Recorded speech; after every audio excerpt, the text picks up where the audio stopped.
Hey, yo, what's up? It's Smooth. Vaughn. This is Riggs. And Slick Money. And you are now listening to the Switch Style Podcast. Welcome to the Switch Style Podcast, where we encourage you to think beyond what you hear. I'm your host, Smooth, and here with me are Riggs and Vaughn. Vaughn, what's up? Hey, what's going on? Glad to see you. It's been a while. I feel like I hadn't seen you since last year. I know, a month and a Sunday, as the old people used to say. A month of Sundays. Yeah, it's been a while. Yeah, it's been a minute. We missed you. I know, I missed you guys too. Yeah, we definitely missed you. And Riggs, what up, man? Man, ain't nothing. Just trying to make it do what it do. Just trying to make it do what it do. I see you got a fresh haircut, man. You know what's funny, man? I probably hadn't got a haircut in about 6 months. Wow, that's impressive.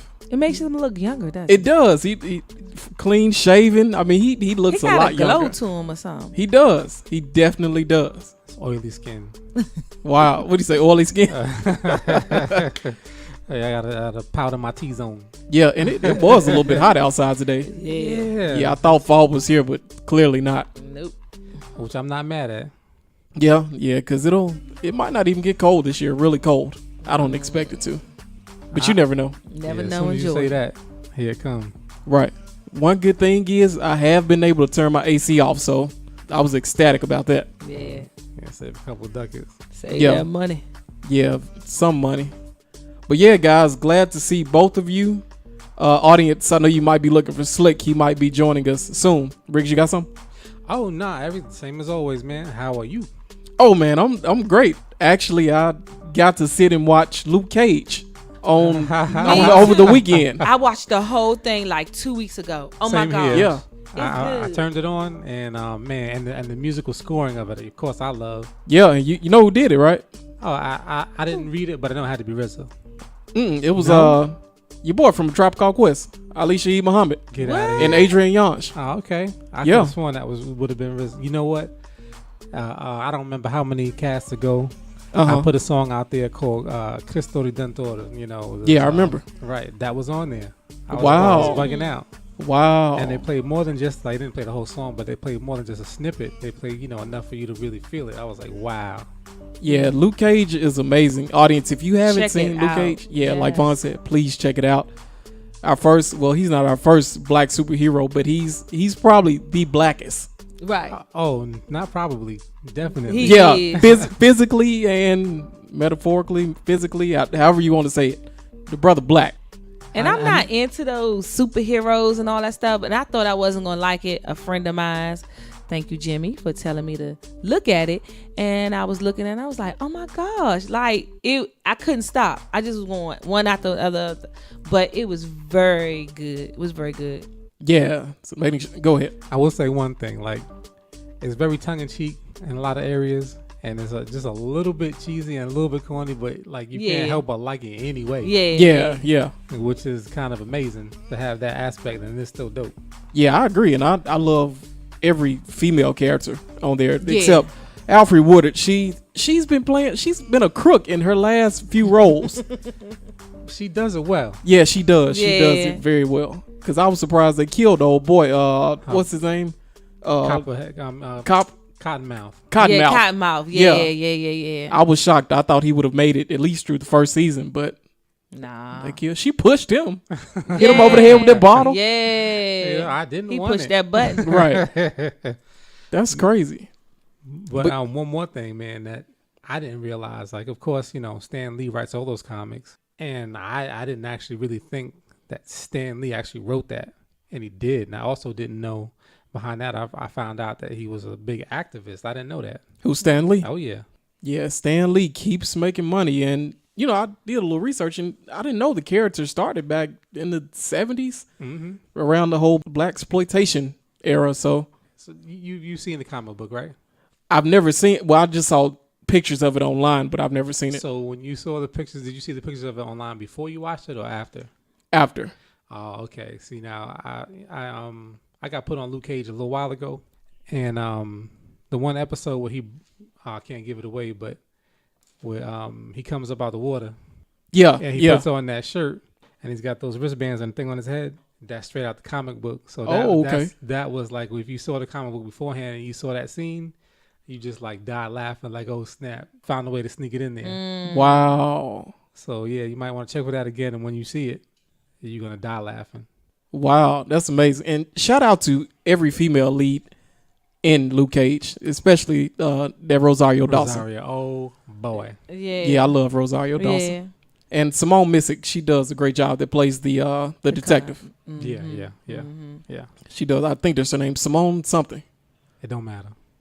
Yeah, it doesn't matter. But yeah, guys, Riggs, to answer your question. Matters, but yeah, I'm sorry. And then one of the guy who was the councilman, he's from Atlanta. The light skinned guy? Yep. Yeah, he died, right? Didn't he shoot him? Yeah, he got shot. You can't ruin it for the people. Oh yes. Sorry, audience. Yeah. He was irrelevant anyway. So yeah, and when you listen to it, I mean, when you watch it, listen to it, Right. because the music in there is dope. Yeah. So soulful.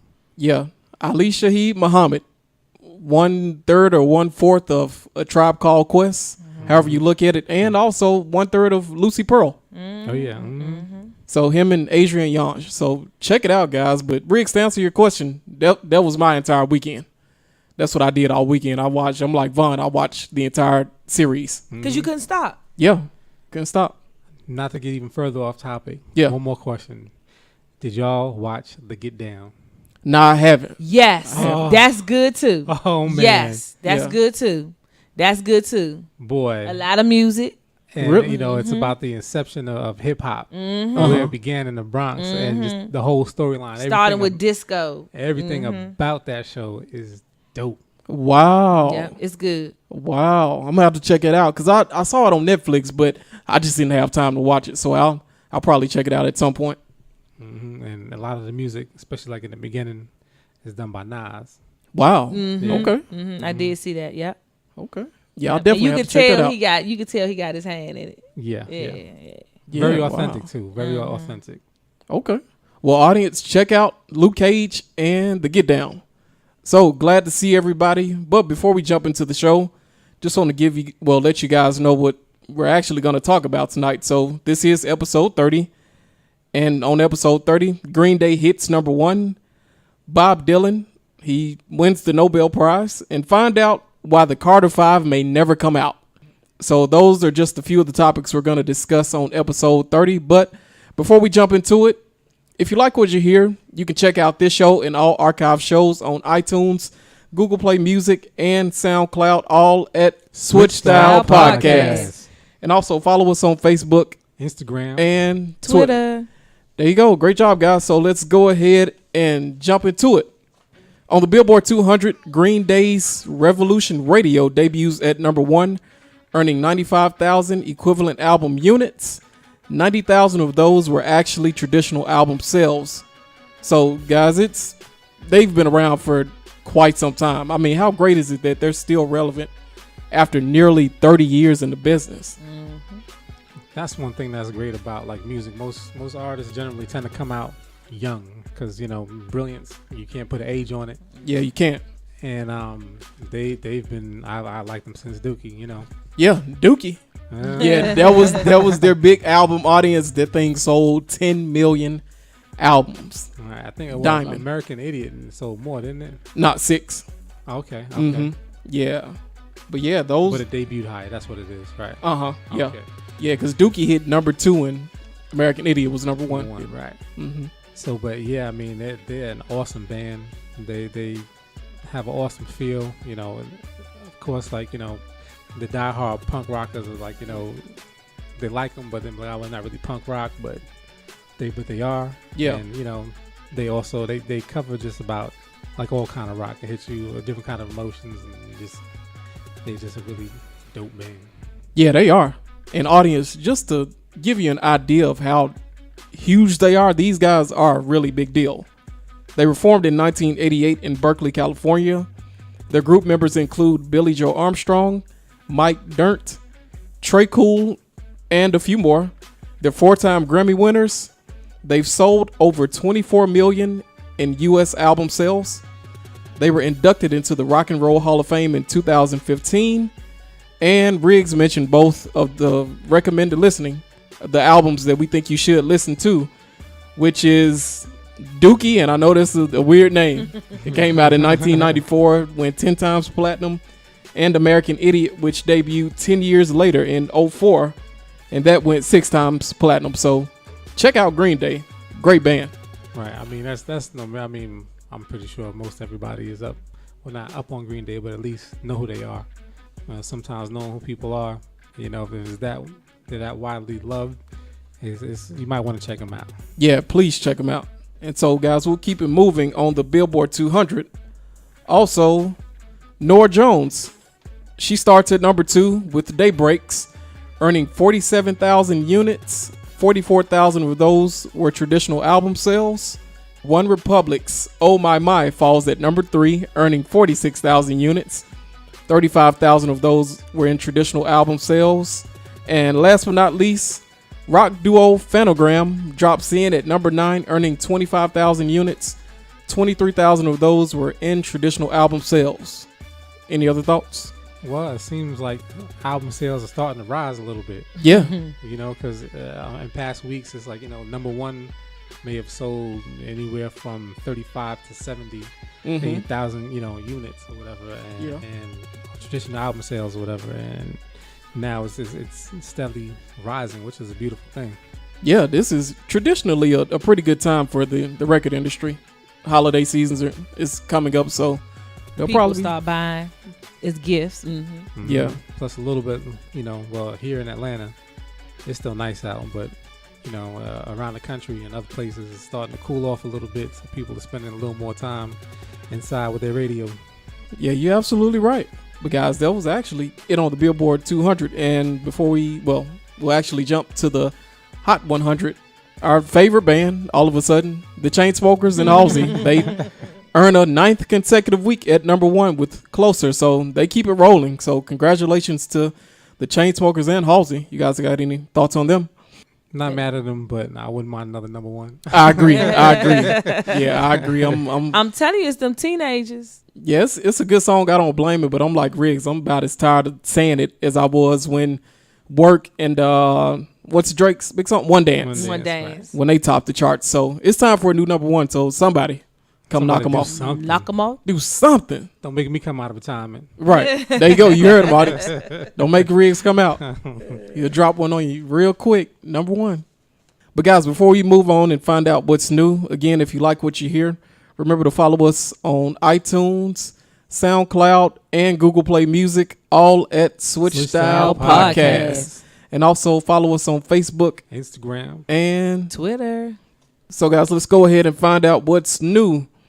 This Friday, October 21st, look out for new albums from 6-time Grammy-winning artist Lady Gaga, who's back with her 4th solo album titled Joanne. 4-time Grammy-winning crooner Michael Bublé returns with Nobody But Me. Rapper and beef magnate Joe Budden returns with Rage and the Machine. You got any thoughts on him? Oh, nah, I mean, hey, you said it all. Right. Hey, yeah. And everybody probably going to get it just to see what he's saying. Right. I think, you know, probably his podcast helped too. You know? You know, we got our podcast where we show podcast love. We enjoy his podcast. And Joe Budden, the name of his podcast is actually, I'll name this later. Technically, he doesn't have a name, but that's the name of it. Right. So, congratulations, Joe Budden. And next, country star Brett Eldridge. He's back with Glow. R&B star Kenny Lattimore returns with a Kenny Lattimore Christmas. Grammy-winning a cappella quintet Pentatonics returns with a Pentatonics Christmas. Country trio Rascal Flatts returns with The Greatest Gift of All. So, Riggs Vaughn, who has the best shot to debut at number 1? Gaga. Yeah, I'm going to say Lady Gaga. Her little monster's not going to have it any other way. Yeah, it's not even going to be close. I totally agree. And actually, we might review that album next week. I think that'll be dope. Yeah. I listened to 3 of the songs that was off it. Okay, what'd you think? I liked it. Like, okay. Yeah, I liked it. Her and the Chainsmokers are having a little beef. Yeah, they are. They said their song sucked. Perfect Illusions. Right. And then she came back and said, she said, maybe you guys will like this one better. This number 1 better. Ooh. Right back at wow. it. And then they said, ha ha. and Lady Gaga, respect, with all hands on peace. Yeah, Wow. don't do it. Yeah, they don't want it. Don't get them Nah, they little don't. rascals. Don't They get them. don't. Don't get them. But yeah, the little, what you call them? Monsters. Little monsters. Don't get the little No, monsters. don't get them. Her first album was so amazing. The Fame Monster. That thing was, it was literally a monster. That was probably one of the better pop albums. Not just a pop album, but albums in general. I heard in the last 16 years. Is Tamar husband still managing her? I'm not sure. He might be still involved. Oh, okay. Yeah, he might be. I'm not sure about Vincent's involvement, but he might be. We'll know next week, so we'll probably review. Okay. And also, is she still she was under Akon, correct?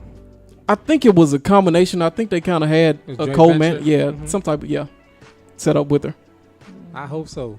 Yeah. I hope so, because that she helped him get that mansion. You ever seen Akon's mansion? Nah, I haven't. Oh, yeah, look it up. Okay, I'll have to Stupid. check it out. Mm-hmm. Yeah, he ought to invite us over for dinner and drinks and That's what we should do our next podcast. yeah, at Akon. Akon, if you're out there listening, please invite us over. We can do the podcast at your mansion. You can come on. We even let you get on the mic. Yeah, get on the mic. Bring your brother. Bring Boo on. And his brother Boo is one of the top execs in the industry. So, but we'll review Lady Gaga's Joanne for you guys next week. It'll be our first review outside of R&B. So, I'm actually pretty excited about that. Same here.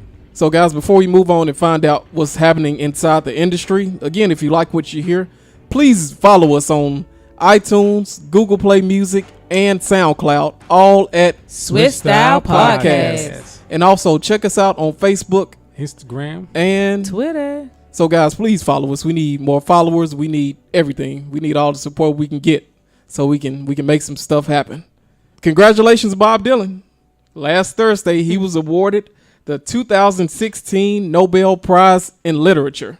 Guys, my question to you is not that Dylan needs any further validation. He's got everything. I mean, we all know how great this dude is.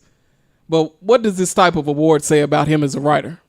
The discussion is is crazy because there's two very completely different sides warring against each other. Like, you have the pretentious literary side, which tends to want to keep everything, in a certain tradition, and to a degree I can understand it. But like when you read the articles about it, the people that are talking against him winning the prize are speaking about their favorite poets that actually use his words in some of their poetry, and try to say that the way that they use Dylan's words makes it so much different and gives it so much Exactly. air. And it's like, how can that be your argument? Right. That your favorite people are using his words, but because there's no music that is that much better. So if they're already his words and there's no music, okay, the same words, the same sentiments, really? Yeah. So, I mean, at the time where he was his most prolific and gave his most weight to the world, was in the midst of crisis. It's funny because we're going through a lot of crisis right now.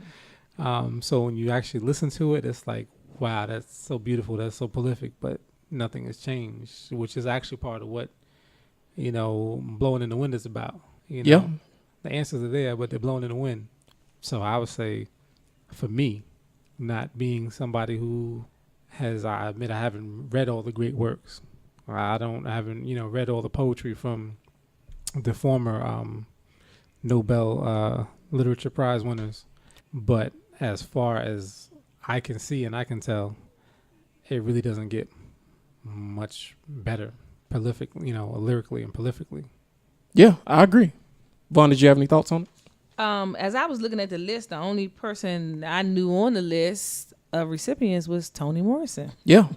And she was as deep as you can get. So, and I have seen some Bob Dylan quotes and stuff that he said, and I wouldn't see why not. But they saying he's not responding, I guess. You're absolutely right. He is not responding to. He's been a little anti-social, boo. Yeah. So, maybe he'll accept it. They said they sent him the invite, and hopefully he'll come and receive the award. So, yeah, I think it's a great acknowledgement.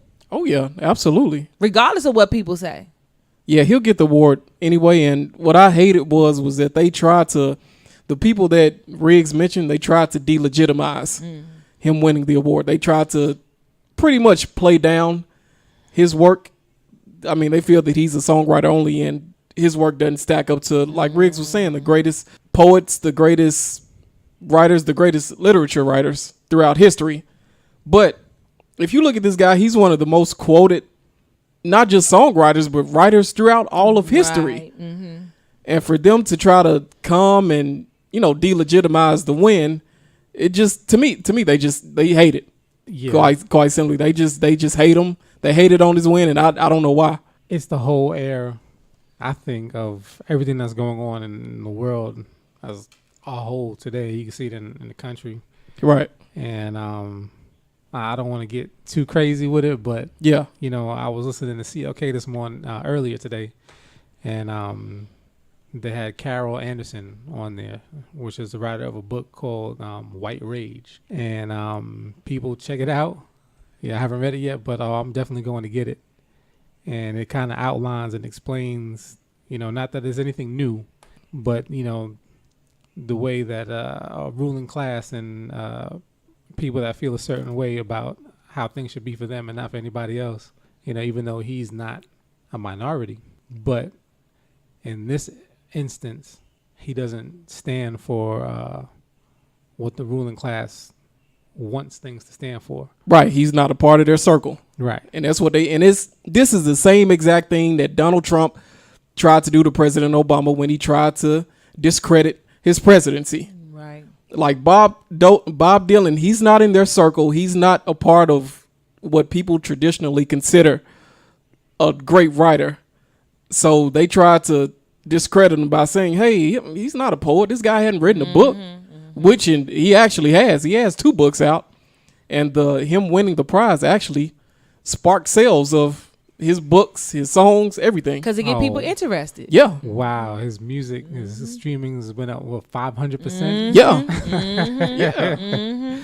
Like you said, not that he needs any accolades or any money, but man, well, I hope he does show up, especially if he cashed that 900,000. Yeah, good. I'm glad you mentioned it, Riggs. Audience, this guy gets an additional. He gets 900,000 just for winning the award. He gets the award and $900,000. Wow.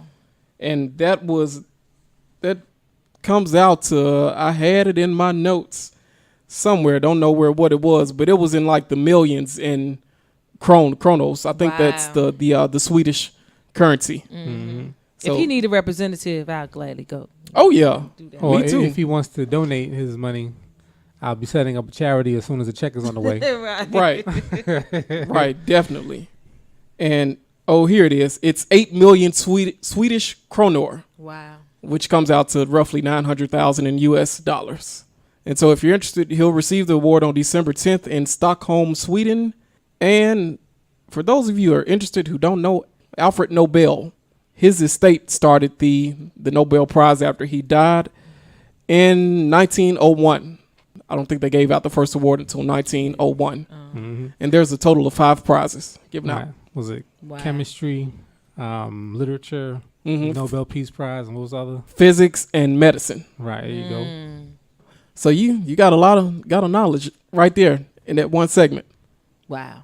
So congratulations, Bob Dylan, and forget whatever they're saying because he deserves it. Yeah, stop hating on him. Stop hating. Stop hating on Bob.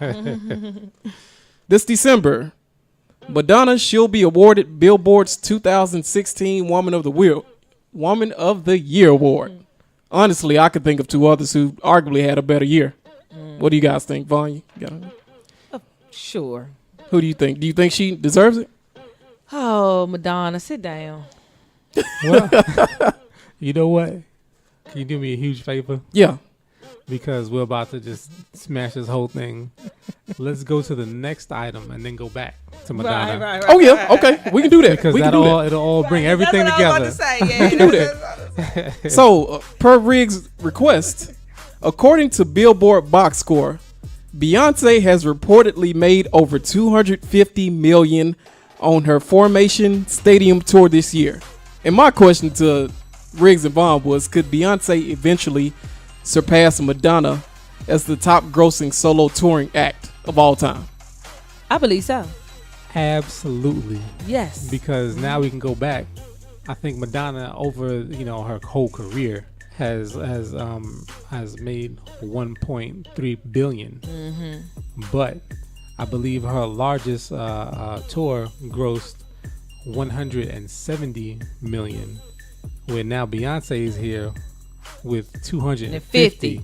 So she's like blowing by her at 80 million miles an hour. Yeah, she has. You know what I'm saying? That's a significant difference. 80 million. Yeah. And then I think Madonna has come to, she's such a super diva, keeping people waiting at her concert and all that type of stuff. Beyonce don't play that. No, she doesn't. And she's giving you, I saw her the first time that I saw her in New Orleans, and she gave you a concert, and we were at Essen Fest, the Essen Festival, and she gave you a concert out of her hour. She gave you a concert. She changed her costumes, all that. She does not play. And Madonna has gotten to the point, she's such a diva that she is not putting in the work, and she can't work like B. So I think she need to just sit down a little bit, and just, But Madonna, I love Madonna. I grew up on Madonna. I have nothing against her, but let B lead the way. I'll play devil's advocate for a second. All the time. Now, when you read about her, receiving this award, it's about her body of work. Yeah, it really is. That's Yeah. true. She's getting it this year, but it's not necessarily going on what she has happening this past year alone. That's true. You're right. You're right. I will say this. Okay, anybody who is a dynamic performer, any female artist, pop artist, or even R&B or whatever, there are two people that they fashion themselves after. Number one, Madonna. Right. You're Number right. two, Janet Jackson. Right. Mm-hmm. So anybody that you're loving and feeling now, pretty much has been influenced by those two people.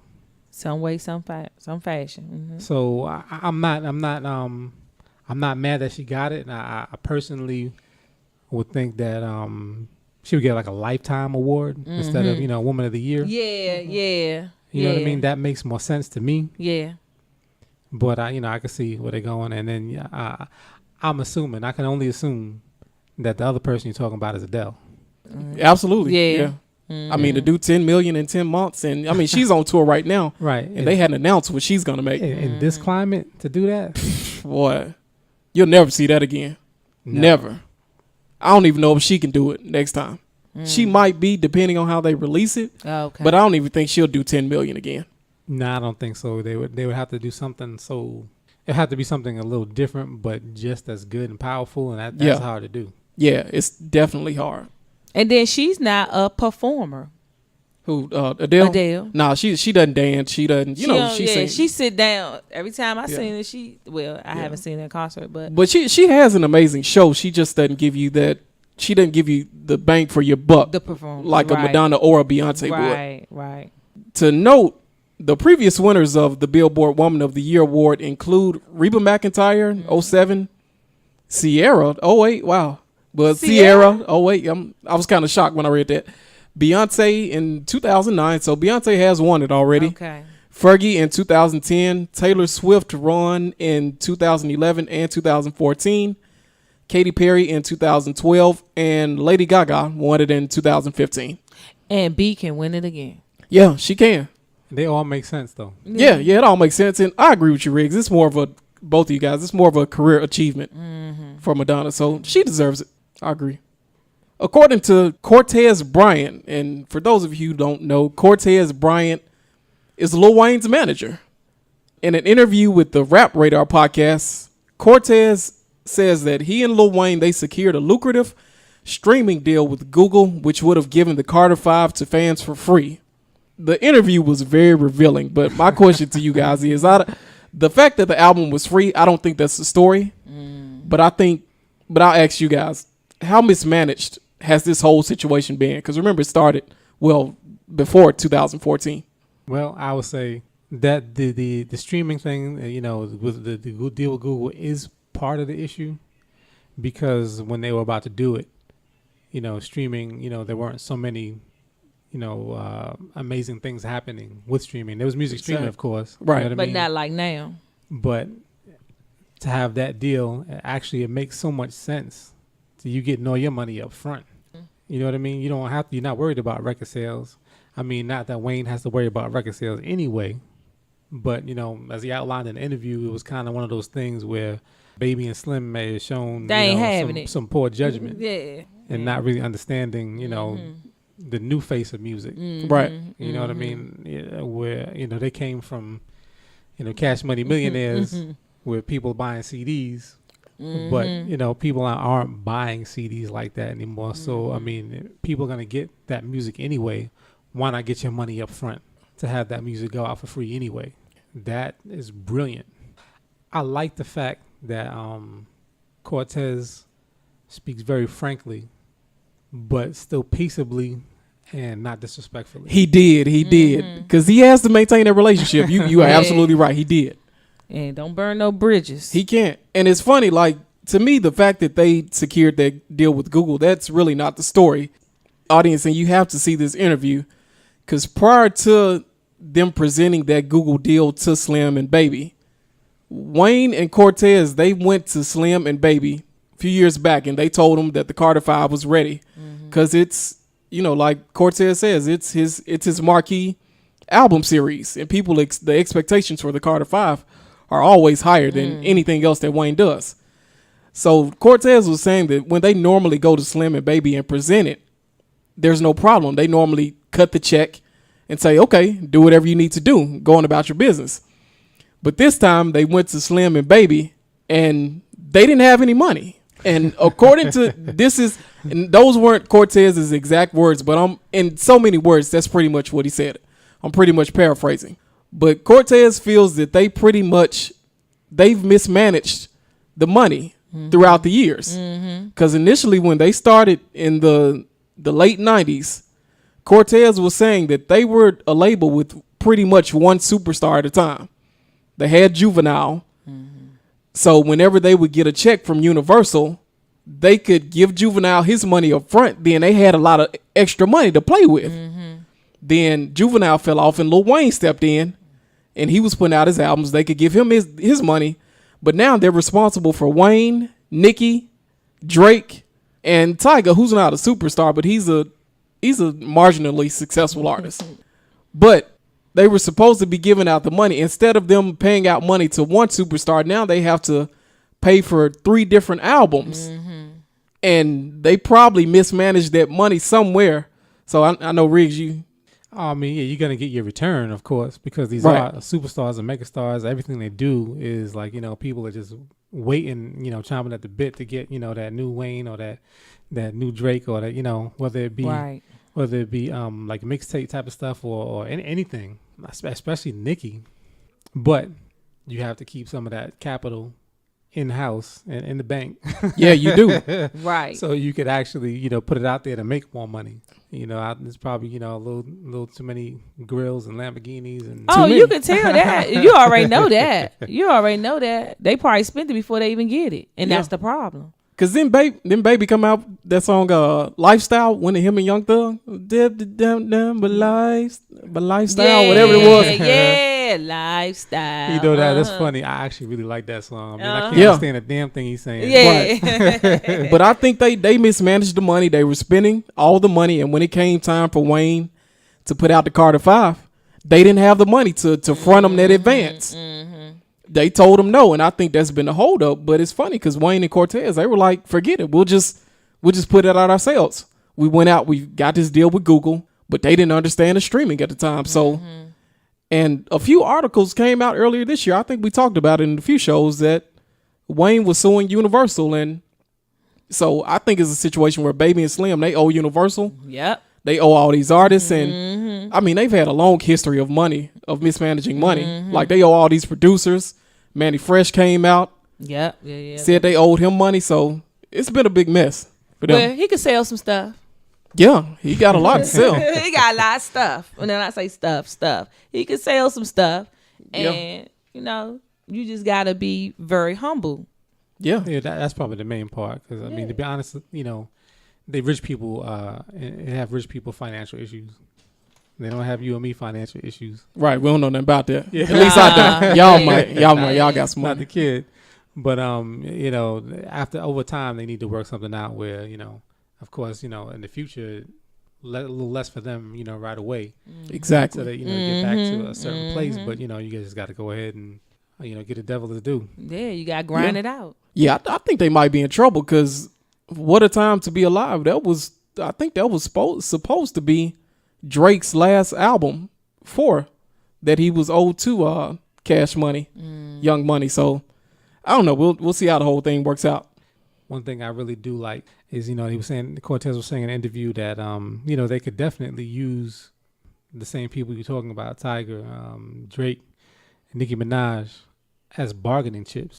They have a joint venture, and if Young Money doesn't co-sign, then Cash Money doesn't get an album put out either. Exactly. And I'm sure Wayne is not, even though he's owed his money, he wants his money, he's not hurting for money. No, definitely He not. could definitely use that as a bargaining chip.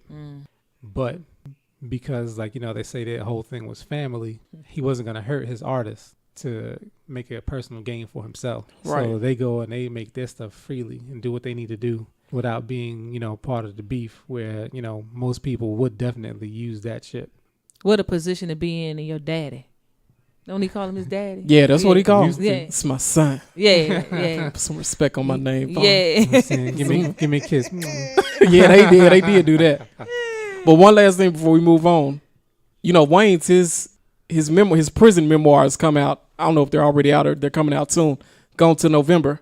In the book, I think he supposedly made $20 million while he was in prison. And some of the prisoners found out, and they started to, because I think Forbes released their hip hop cash kings list while he was in prison, and they found out that he made $20 million while he was sitting in prison. And I think he only did like 8 months. Wow. But congratulations, Lil Wayne. I mean, you're doing a lot better than we are. Yeah. Yeah, definitely. And also, guys, according to sources, Prince's vault of unreleased music is on the market for up to $35 million. If this is true, how big of a steal would this be? I don't think that's giving it away. What? What? That's giving it away. So is it his vault of unreleased music or all his music? Well, probably both. Yeah, I think they were trying to set up a deal where they could get the vault and everything, but I don't know. There's just so many moving pieces because he was able to get everything back from Warner Brothers, but he still had these small one-off deals with various with pretty much every major record company or the big three. And I had it here somewhere. Let me see. Yeah, he cut off one-off for short-term deals with Universal's Republic, Sony's Columbia, Epic, and Arista, and EMI, and a few indie services as well, and streaming services. So, and I think Tidal has a lot of his music right now. Okay. Not leaving a will, just completely complicated. Right. Everything. Yeah, it made everything. Yeah, it just made everything crazy. I think, I don't know. I didn't get a chance to research that part very much, but I need to know some particulars. Now, if it's his body of work of works that people know, that is definitely a steal.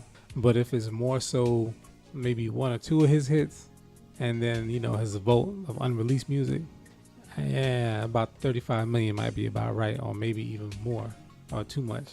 Because if you have unreleased music, you don't know what you're going to get. And in the climate right now, most artists make their money off of tours. So you're spending 35 million, but you don't know what it's actually going to do. I think if they catch the wave, if they were able to release it like within the next, their window is real small. If they were able to release it right after he died or early next year, they could probably do something with it, because this time next year, outside of the diehard fans, people won't be worried about Prince. No. Right. Now, there's a chance where they come out and there's so many things that they can pick and choose, and what they choose, like you got 300 songs, but you pick out 10 songs that are ridiculously brilliant, and then okay, yeah, you can smash then and maybe be able to do that a couple of times. But like previous artists who like the whole Michael Jackson and the whole Beatles thing, now that's guaranteed money because people already know and love that music. So you're gonna have, first off, every 10 years you switch the songs up and put out new greatest hits, and there's a new generation of people that are learning about these artists. You have that, and then you have people who use that music to score with, whether it be movies, documentaries, plays, whatever it is, TV. That's definitely gonna move. If it's a vote of stuff that you just don't know what you don't know what you get, Yeah. then it's a gamble. It could pay off great, but then you just don't know. But it's really all smoke screens though, because this was a source, came from a source according to Billboard, from the people who are over Prince's estate now, or they're the temporary advisors, Charles Koppelman and L. London McMillan. So the source from Billboard said they were shopping the music for $35 million, but when he first died, they came out and said that his estate could have possibly be valued at $200 to $300 million. So it's complete smoke screens. There's no way they can get all this man's music for $35 million. Right. If so, let me get in on it. Right. Okay. I got 5 on Let's it. put it all together. Yeah. Right. See what we come up with. Exactly. We come out with a little. Yeah. And yeah, guys, but last but not least, Ebby Wright, who's the daughter of Eazy-E, she started a Kickstarter fund in hopes of revealing the truth about her father's death in a documentary titled A Ruthless Scandal, No More Lies. If they can pull this off, how could they change the narrative? Well, I mean, I guess first of all, if you're gonna do something that is just about him, then you go, you have everything from birth on, which is, you don't see that when, straight out of Compton. Right. You see him, selling drugs, running out the house, and then everything that happened after. So you have that, and then the relationships, the women, the kids, you know what I mean, his parents or whatever, you know what I'm saying, closer relations, or a whole different aspect of the man's life. Is it going to be that interesting? Probably. We shall see. The whole theory about his death is very intriguing to me. A lot of people is like, yes, whatever. It's just putting a spin on things and whatever. But I wouldn't discount it. Yeah, I would love to see it. Yeah, I would love to see it too. The whole Suge thing, he was more of a thug than, I don't know. Do you think he was capable of something like that? I don't know. And you never know what people do. You can never say, but. And audience, what we're referring to real quick, Suge Knight, he made an appearance on Jimmy Kimmel Live in 2003. And here's what he told Jimmy Kimmel. This the new thing, right? So if somebody gonna do something to somebody, technology is so high, right? So you shoot somebody, you go to jail forever. Kids, you don't want to go to jail forever, right? So they got this new thing out. People sell them all the time. They get this stuff they get blood from somebody with AIDS, and then they shoot you with it. That's the slow death. This is the statement that sparked this whole thing. Right. Yeah. So I don't put it past them. Yeah, you never know, because it's funny. You never know. When Eazy-E died, none of the women or his children, they were diagnosed with AIDS. Right. Yeah. Mm-hmm. They didn't have the disease. So, and it just happened so suddenly. And, sometimes the victims of AIDS, they have the legions and they, they start to lose They go hair. through. Yeah. Yeah, they go through. But this was a slow death. And there might be some credence to the entire thing. And I don't know, there's like Jerry Heller. He also made some telling comments as well. He was sort of against, he was on Eazy's side before everything happened. He flip-flopped so much. Yeah, he did flip-flop. Oh, please. He flip-flopped because later on in Jerry Heller's book, let me see what he said. Jerry Heller wrote, "It would be hard to imagine a p-hound more rabid than Eric Wright. Even before Ruthless kicked into high gear, he had multiple girlfriends. I would sit with him in that little former porn video office adjacent to Lennar Park and marvel as I listen to him talk about his multiple lovers on the phone, one after another. So according to Jerry Heller, he was out there, and Jerry Heller also mentioned that Eazy-E could have had way more than 7 kids. We just didn't know. Right. And I wouldn't be surprised.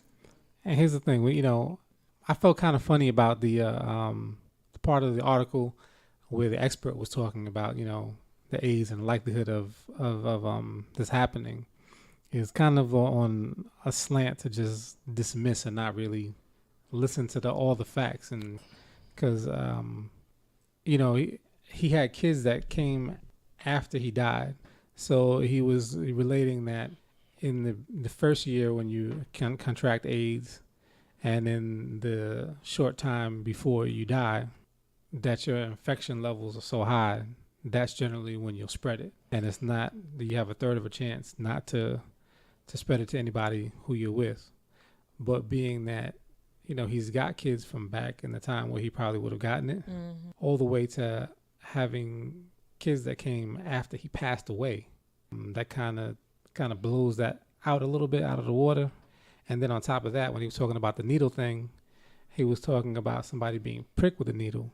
But when Suge Knight said, he didn't say to just prick somebody, he said shoot you up with the blood. Right. You know what I'm saying? Which is injecting. To me, Right. that's how I take it. So if you're injecting the blood, ain't the same thing as, somebody who works with patients and accidentally pricks themselves and pushes the blood out, and Exactly. not the same thing. So it could just be, what it is, but I won't discount it. Yeah, and I hope they're able to get the story truth, out there. yeah. Yeah, the truth out there, and I know his daughter was pretty upset as well, because according to her, she's not getting anything from his estate. And before he died, they called it a bedside marriage.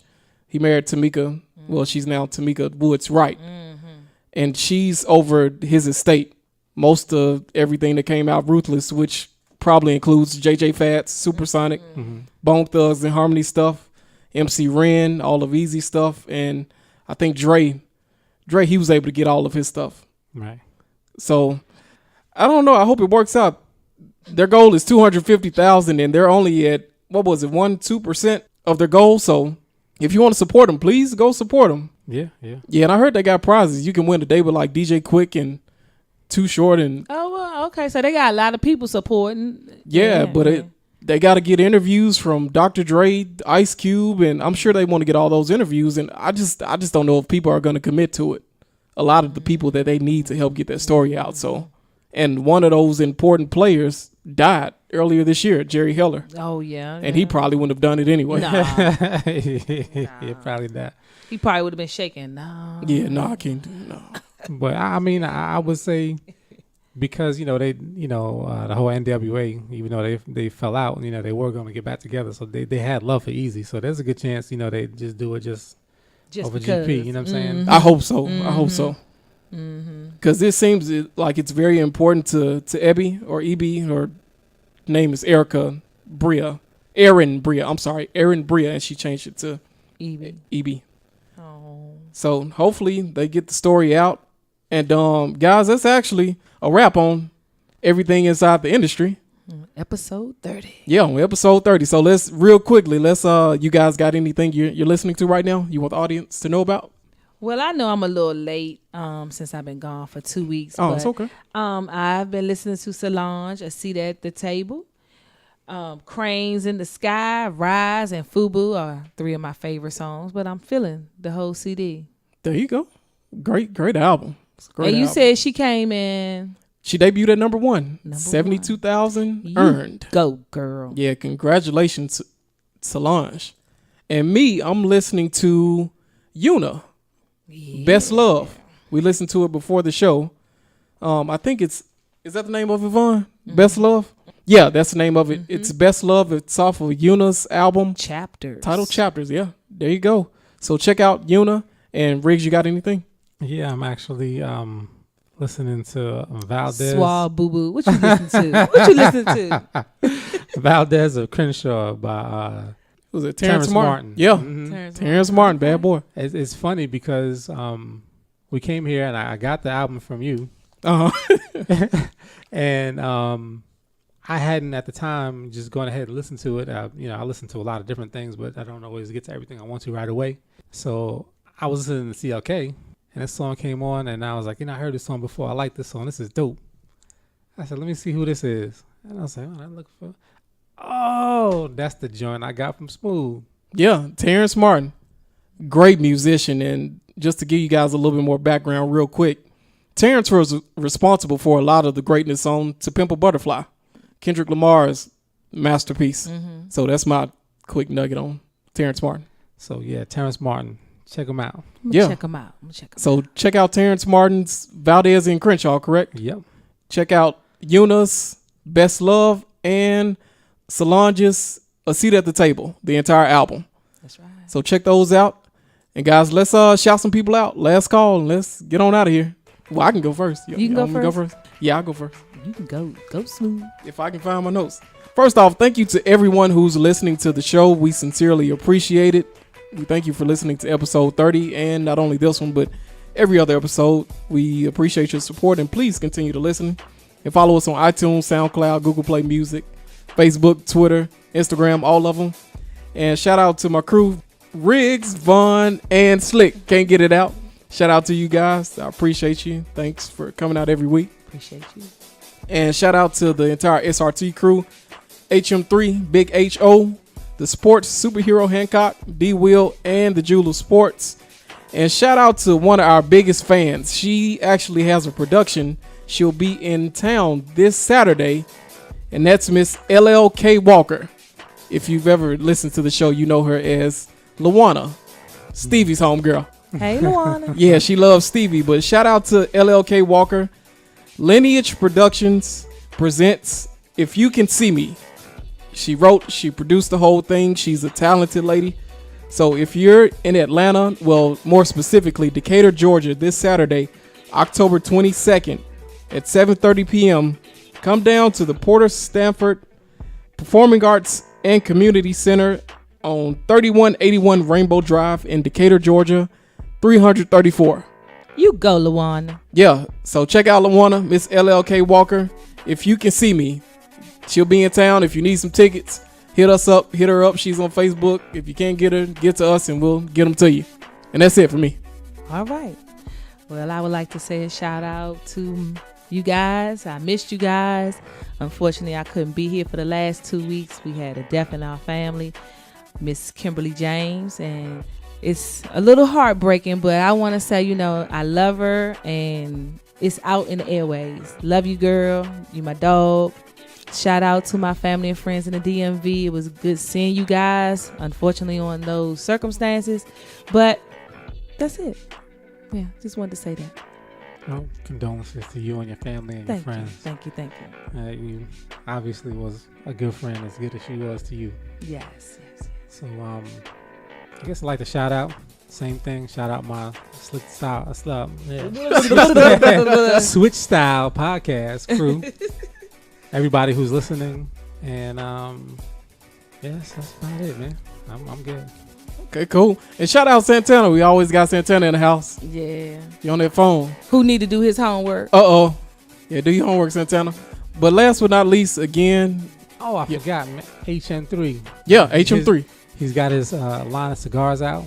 Oh. Yeah, Big Boy Cigars. Big Boy Cigars. Big Boys. And they're hand wrapped, made cigars. The doses, they're very good quality, high quality. We're going to get all the specifics for you. Look for them, check them out. Yeah, check out Big Boy Cigars. I don't know where you can find them, but you can find HM3 or Big HO Sports Roundtable. You can find him on Twitter, Facebook. He's everywhere. So and those check some him good out. Christmas gifts too. Yeah, great Christmas gifts For the men that women smoke cigars now too. So. Oh yeah. Yeah. Plus he's got flavors. So for the women, and he sells out fast with the flavors. Yeah, Check him out. That's what's so up. check them out. And last but not least, want to shout out Slick Money again. Check out the Rain Man Show on Thursday nights from 8 to 9 p.m. on WWWE 1100 AM radio. You can also check out HM3 on the same station on Wednesday nights 8 to 10. And last but not least, thank you, Miss Kimberly James. I never had the pleasure of meeting you, but a friend of Vaughn's is a friend of mine, and thank you, and maybe we'll see you someday. That's right. So guys, if you don't have anything else, that's a wrap on episode 30. Yeah, of the Switch Style Podcast, and we'll see you next week. Peace. Peace.